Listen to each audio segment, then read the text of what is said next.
Friends, আসসালামু আলাইকুম। Welcome to my channel Sharmin kitchen. শীত মানেই সবার ঘরে ঘরে পিঠার আয়োজন। আজকে আমি শেয়ার করছি সুজি দিয়ে খুবই সহজে দুধ চিতই পিঠা রেসিপি। সুজির এই চিতই পিঠাটি হয় একদম নরম, সফট ও তুলতুলে এবং অসংখ্য ছিদ্রযুক্ত। সুজি দিয়ে এই চিতই পিঠাটি বানানোর পর আপনারা চালের গুঁড়ো দিয়ে বানানোর প্রয়োজন পড়বে না। যখন খুশি বানিয়ে ফেলতে পারবেন সহজে। তো চলুন দেখে নেওয়া যাক। একটি বোলে নিয়ে নিয়েছি 1 কাপ সুজি ও হাফ কাপ ময়দা। হ্যান্ড উইস্ক দিয়ে মিশিয়ে নিচ্ছি। এখন একটু লবণ দিচ্ছি। তারপর হ্যান্ড উইস্ক দিয়ে সবগুলি মিশিয়ে নিয়ে জল দিয়ে দিচ্ছি। অল্প অল্প জল দিয়ে মিশিয়ে নিচ্ছি। প্রথমে 1 কাপ জল নিলাম। আমি নর্মাল জল দিয়ে মিশিয়ে নিচ্ছি। অল্প অল্প জল দিয়ে মিশিয়ে নিয়ে দেখতে হবে কতটা জল লাগছে। জল দিয়ে ভালো করে মিশিয়ে নিচ্ছি।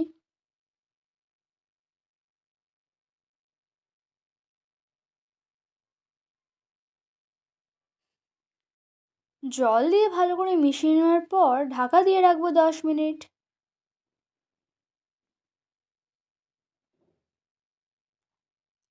এখন দুধের শিরা বানিয়ে নেব। 1 লিটার দুধ নিয়ে দুধটা ভালো করে জাল দিয়ে নেব। 3টে এলাচ ফেটিয়ে দিলাম।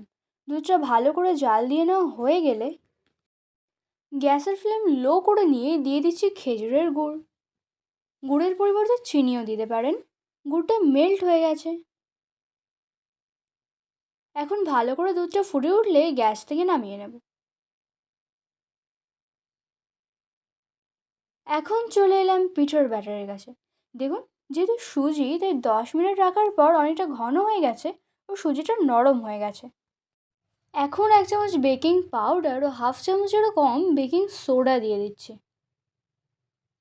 এগুলো দিয়ে মিশিয়ে নিচ্ছি আর ব্যাটারটা ঘন লাগায় আর একটু জল দিয়ে মিশিয়ে নিচ্ছি। এখন ব্যাটারটা খুব ভালো করে মিশিয়ে নিচ্ছি।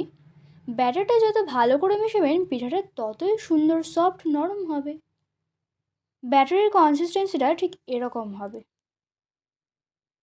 গ্যাসে ফ্রাই প্যান বসিয়ে 1 চামচ ব্যাটার দিয়ে ঢাকা দিয়ে রাখবো 5 মিনিট। যে কোনো প্যানেই পারবেন। 5 মিনিট পর ঢাকা তুলে নিয়ে দেখছি, দেখুন অসংখ্য ছিদ্রযুক্ত, জালিদার হয়েছে। প্রতিটি পিঠা হবে একদম অসংখ্য ছিদ্রযুক্ত। একইভাবে সবগুলি পিঠা বানিয়ে নিচ্ছি।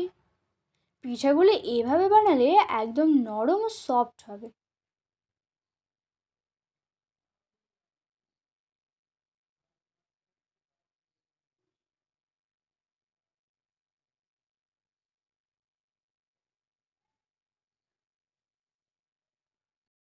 সবগুলি পিঠা বানানো কমপ্লিট। সবগুলি পিঠা ছিদ্রযুক্ত হয়েছে আর পিঠার উল্টো দিকটাও সুন্দর হয়েছে। এখন দুধটা একটু গরম করে নিয়েছি। পিঠাগুলো দুধের শিরার মধ্যে দিয়ে 4 থেকে 5 ঘন্টা রেখে দেব। আমি এখন নারকেল কোড়া দিয়ে দিচ্ছি। নারকেল কোড়া দিলে এই পিঠার স্বাদ আরও সুন্দর হয়। আপনারা না চাইলে নাও দিতে পারেন। এখন 4 থেকে 5 ঘন্টা রেখে দেব। 4 থেকে 5 ঘন্টা পর পিঠাটা প্লেটে তুলে নিচ্ছি। একদম নরম, তুলতুলে, সফট দুধ চিতই পিঠা রেডি। এই চিতই পিঠা রেসিপিটা যেমন সহজ তেমনই সুস্বাদু হয় খেতে। আর নারকেল কোড়া দেওয়ার কারণে টেস্টটা আরও দারুণ হয়। আর কতটা সফট হয়েছে দেখলেই বুঝতে পারছেন। আপনারাও বানিয়ে ফেলতে পারেন সহজেই সুজির দুধ চিতই পিঠাটি।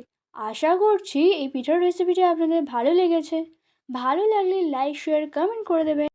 আর আমার চ্যানেলের নতুন সদস্য হয়ে থাকলে চ্যানেলটি সাবস্ক্রাইব করে পাশে থাকার অনুরোধ রইল। Thanks for watching.